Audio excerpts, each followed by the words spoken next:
Então, veja só. Nós vimos que os estilos de liderança, os mais populares são autocrático, democrático e gerencial. Desculpa, autocrático, democrático e liberal, tá? O autocrático é caracterizado por ordens vindas de cima para baixo. O democrático é participativo. E o liberal tem uma participação mínima, não é assim? Pois muito bem. E agora temos mais outros estilos de liderança, de acordo com dois teóricos, chamados de Blake e Moulton. Blake e Moulton, questãozinha sempre de prova, tá? Blake e Moulton estabelece algo que a gente chama de grid gerencial ou grade gerencial, tá? Eles afirmam que existem 5 estilos de liderança que eles botam no eixo X e Y, tá? Então, eles fazem o seguinte, ó. Eles botam aqui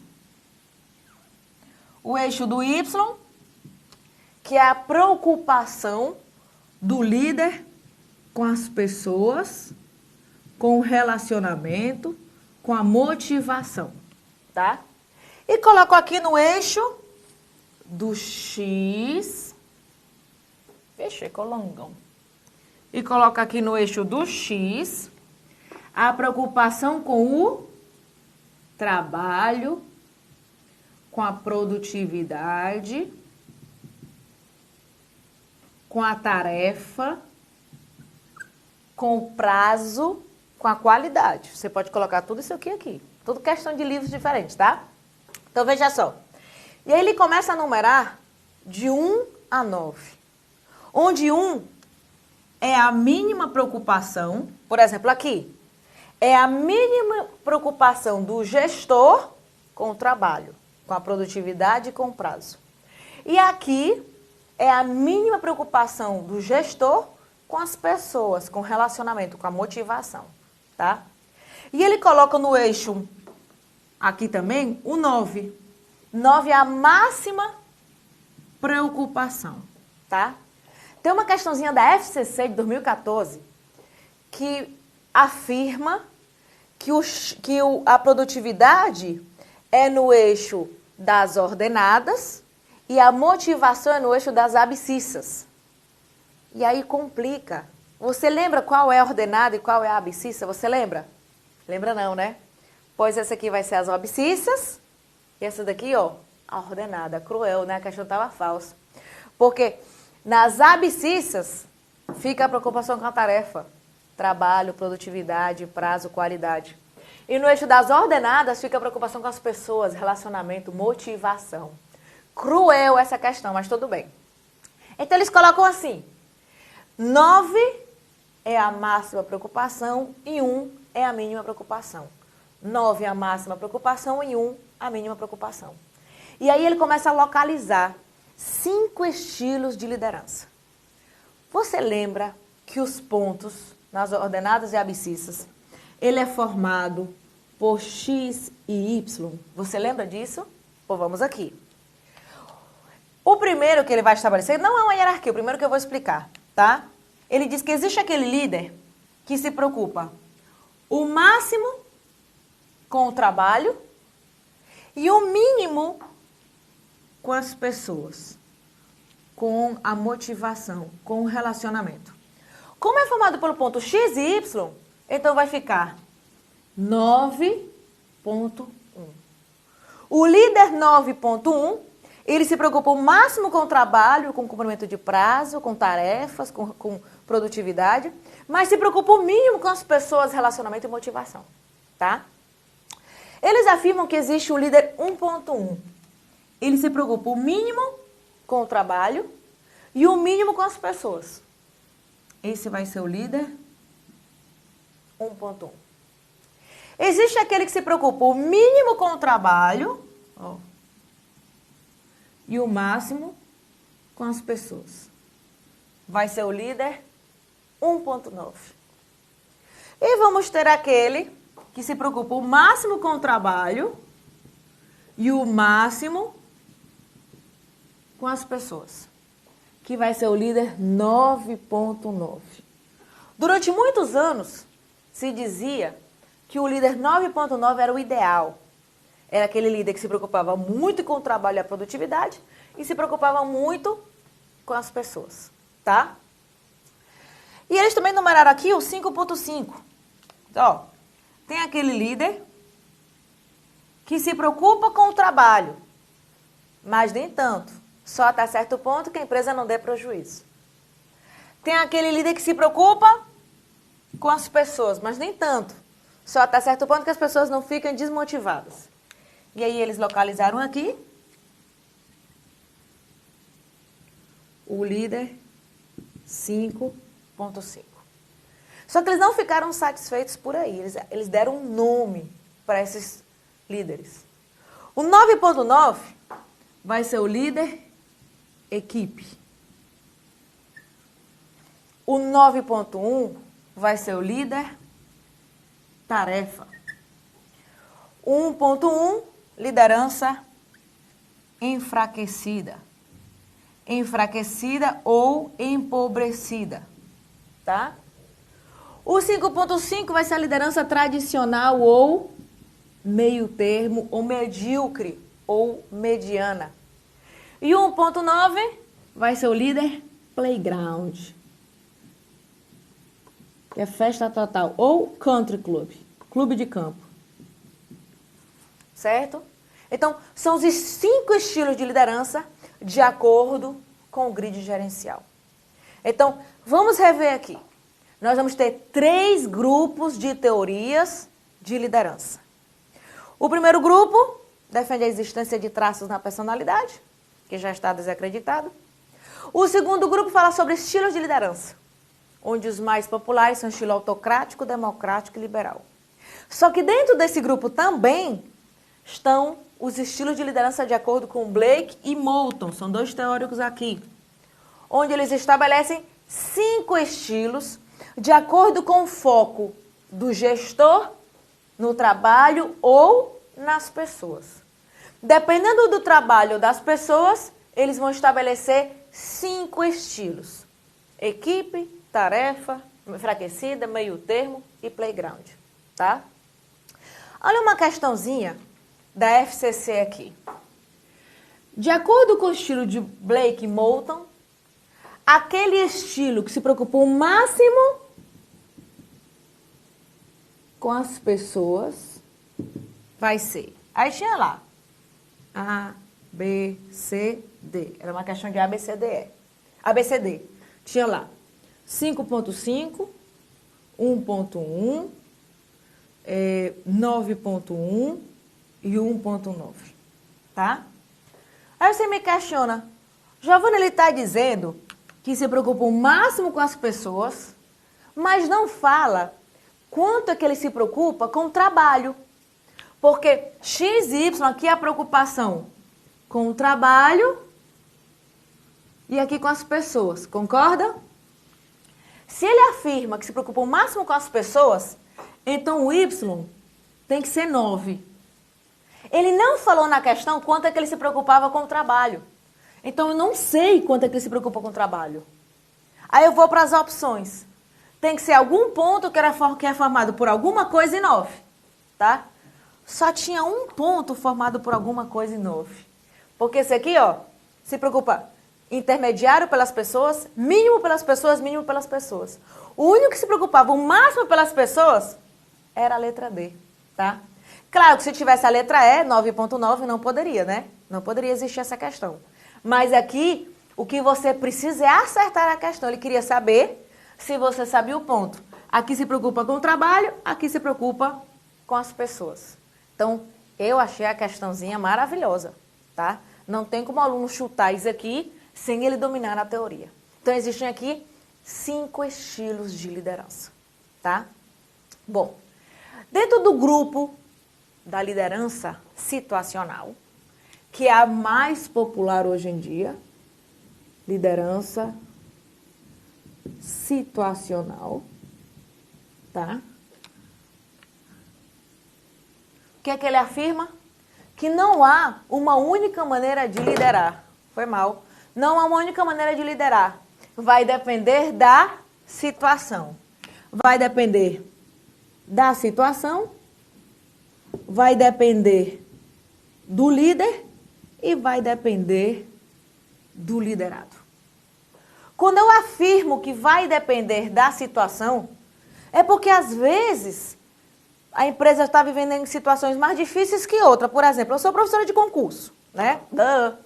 Aí, quando não tem edital aberto, aí digamos que a coordenação de um cursinho presencial me liga e diz: Giovana, eu preciso que você dê aula dia de domingo. Aí eu dizer: não, tem edital aberto não, pelo amor de Deus, não precisa dar aula dia de domingo não.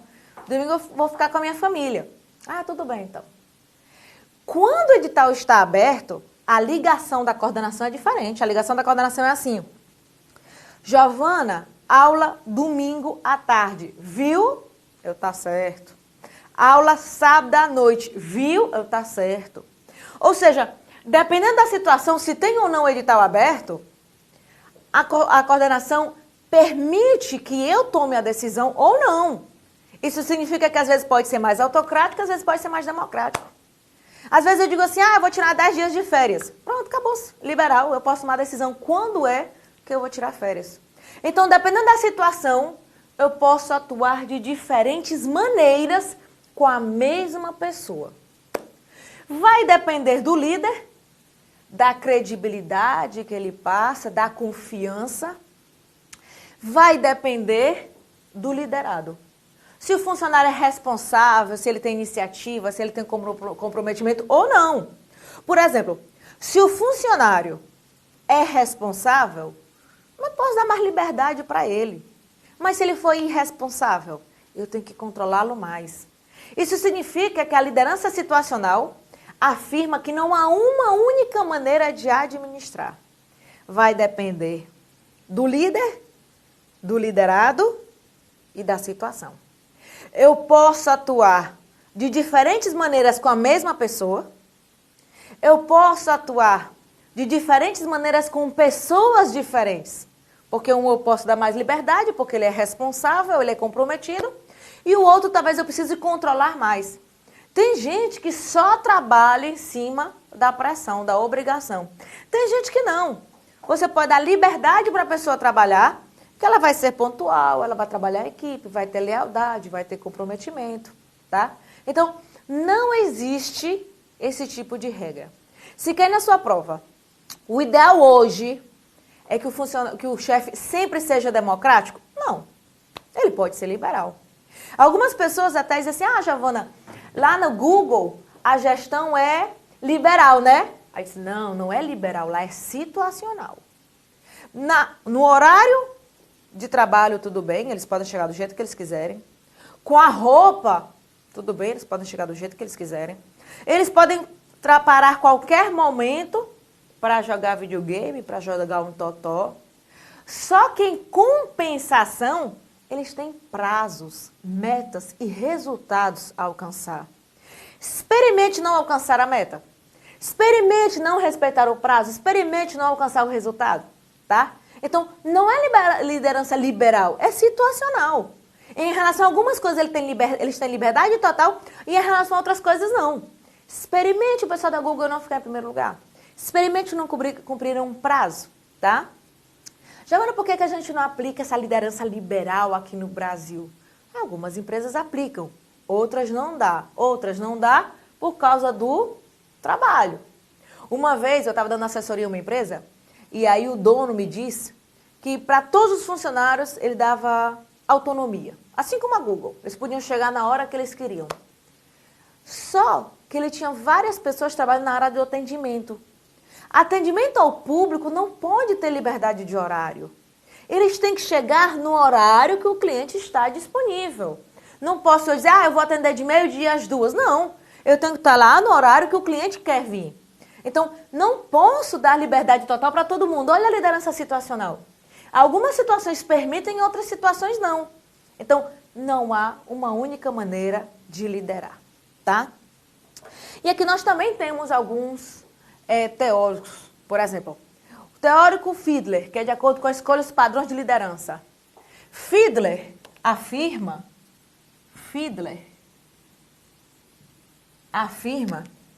que quanto maior a relação, líder, liderado.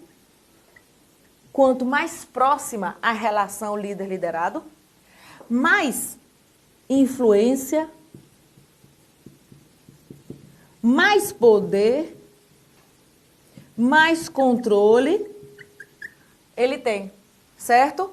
Então, quanto maior a relação líder-liderado, maior a influência, maior o controle e maior é o poder que ele exerce. Não precisa o líder exercer aquela supervisão cerrada. Pode ser uma liderança baseada na confiança, uma liderança baseada no relacionamento de poder e influência.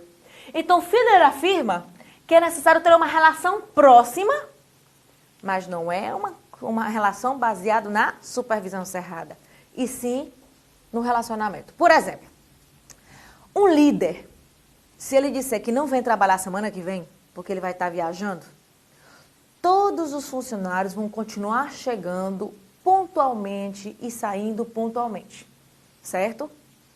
Um chefe que não tem uma boa relação com o seu funcionário, basta ele dizer que segunda-feira ele não vai chegar, que os funcionários vão chegar mais tarde e vão embora mais cedo. Isso significa que esse líder não tem poder, não tem influência, não tem controle sobre os seus funcionários. E aí isso termina complicando. Porque você imagina essa necessidade de estar constantemente dizendo que você tem que fazer isso, aquilo, outro, como se fosse um robô. Não tem a mínima condição, não é? Pois é, justamente isso. Tá certo? Bom, a gente precisa ver também o modelo transacional e transformacional, tá? Tá de moda isso em prova. Ainda está dentro do grupo de liderança situacional, tá? Liderança transacional e liderança transformacional. Na liderança transacional, olha aqui, ó, transação. A liderança é exercida mediante uma troca de esforço, é uma troca de esforço, recompensa. Logo, óbvio, quanto maior o esforço, maior a recompensa, tá? Então, a liderança transacional é uma missão calculista, enquanto que a liderança transformacional é uma missão moral. Ó, transformacional. Eu vou transformar os objetivos da empresa nos objetivos do indivíduo. Por exemplo, preste atenção aqui, preste atenção.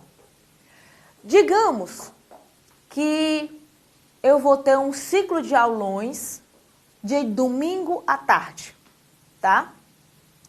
E aí eu vou convidar algum professor. Professor, o senhor pode dar para mim 5 aulões domingo à tarde? 5 domingos? Aí eu disse, 5 domingos. Rapaz, eu tenho família, eu tenho que dedicar tempo a eles também. 5 domingos é muito tempo. Eu preciso ter uma relação mais próxima. Professor, a gente vai pagar tantos reais. Ah, tá bom. Eu vou então, certo? Essa é uma missão calculista. Mas é óbvio, né, pessoal? Quem que vai ficar 5 domingos se não for algo bem pago? Então, é uma troca de esforço por recompensa. Mas olha aqui a diferença. Professor, a gente vai ter uma campanha onde todo o dinheiro, todo o produto arrecadado, a gente vai destinar para comunidades carentes. O senhor poderia dar 5 aulões, dia de domingo, e o ingresso vai ser 2 latas de leite. E a gente quer arrecadar, ou 2 quilos de alimento. A gente quer arrecadar 3 toneladas de alimento nesses 5 domingos. O senhor aceita dar aula para a gente esses 5 domingos de tarde? Claro! É para doar o leite, para doar o arroz e o feijão para as comunidades carentes? Claro que sim, eu vou, não se preocupe, vou dar minha aula. Olha só, essa é uma missão moral. Eu consegui influenciar o professor, o liderado, digamos assim, por uma missão transformacional, transformando os objetivos da empresa nos objetivos do próprio indivíduo. Esse exemplo foi em relação a campanhas, mas não é necessário. Quantas vezes você não assumiu um projeto inovador da empresa e nem por isso você ganhou a mais, nem por isso você ganhou dinheiro, mas você acreditava que aquele projeto ia dar certo? Pois essa é a liderança transformacional. Há um aumento aqui do comprometimento, do empoderamento, solicitando a participação do funcionário, o envolvimento. Enquanto que a liderança transacional é uma troca de esforço por recompensa, inclusive podendo chegar a usar a ameaça. Ameaça, Giovana, claro. Se você fizer, eu pago. Se você não fizer, eu não pago. É um tipo de ameaça, tá? Então, é uma troca de esforço por recompensa e a missão, ela é calculista. Já na liderança transformacional, a missão é moral, aumentando o comprometimento, o empoderamento e a participação. Muito bem. Vamos resolver aqui algumas questõezinhas de direção, tá? A primeira questão vai dizer o seguinte: dentre as teorias da motivação, aquela que, numa primeira visão, sugere que os gerentes devem coagir, controlar e ameaçar os funcionários a fim de motivá-los, e numa segunda visão, acredita que as pessoas são capazes de ser responsáveis, não precisam ser coagidas ou controladas para ter um bom desempenho, é a teoria. Bom, qual é a teoria que afirma que você pode ter uma gestão mais participativa, democrática e liberal, porque as pessoas não precisam ser controladas, e a outra que sim, é a teoria X e Y, de Douglas MacGregor, que é justamente o que está na letra C. A letra A fala da teoria da motivação e higiene, que é a teoria de Frederick Herzberg. A teoria B fala da hierarquia das necessidades, que é aquela de Maslow, que fala que existem 5 níveis de necessidades. Nós já vimos isso. Necessidades fisiológicas, segurança, sociais, estima e autorrealização. Onde há uma hierarquia na satisfação das necessidades, indo da base para o topo. Lembra? Muito bem. C, que é o gabarito X e Y de Douglas MacGregor, tá? Que numa primeira visão sugere que os gerentes devem coagir, controlar e ameaçar os funcionários, a fim de motivá-los, porque eles são tudo de ruim. E na segunda visão, que eles são capazes de ser responsáveis, não precisam ser coagidos ou controlados. Y, tá? Muito bem. Então, essa é a primeira questão de direção, letra C. Segunda.